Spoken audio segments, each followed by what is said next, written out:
বিএনপির স্থায়ী কমিটির সদস্য আমির খসরু মাহমুদ চৌধুরী বলেছেন, বিএনপি গণতান্ত্রিক পথেই এগিয়ে যাবে। গণতন্ত্র পুনরুদ্ধারের জন্য দীর্ঘদিনের আন্দোলন সংগ্রামে জনগণের যে ত্যাগ, সেই পথেই দেশ অগ্রসর হবে। সোমবার দুপুরে লন্ডন থেকে দেশে ফিরে শাহজালাল আন্তর্জাতিক বিমানবন্দরে সাংবাদিকদের সঙ্গে আলাপকালে তিনি এসব কথা বলেন। আমির খসরু মাহমুদ চৌধুরী বলেন, দেশের মানুষ গত ২০ বছর ধরে ভোটাধিকার প্রয়োগ করতে পারেনি এবং নতুন প্রজন্ম ভোট দিতে পারেনি। তাই তারা দ্রুততম সময়ের মধ্যে নির্বাচনের মাধ্যমে গণতন্ত্র উত্তরণ চান।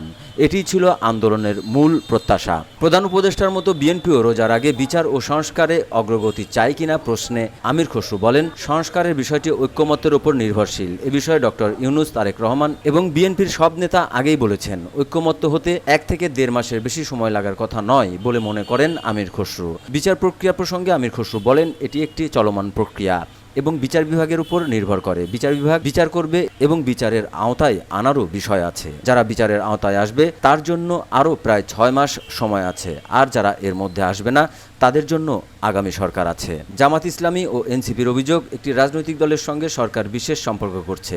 বিএনপি বিষয়টি কিভাবে দেখছে জানতে চাইলে তিনি বলেন, আমি একটি জিনিস মনে করি, আমরা যদি গণতন্ত্রে বিশ্বাস করি তাহলে এখানে সবার মতামত নেওয়ার সুযোগ আছে।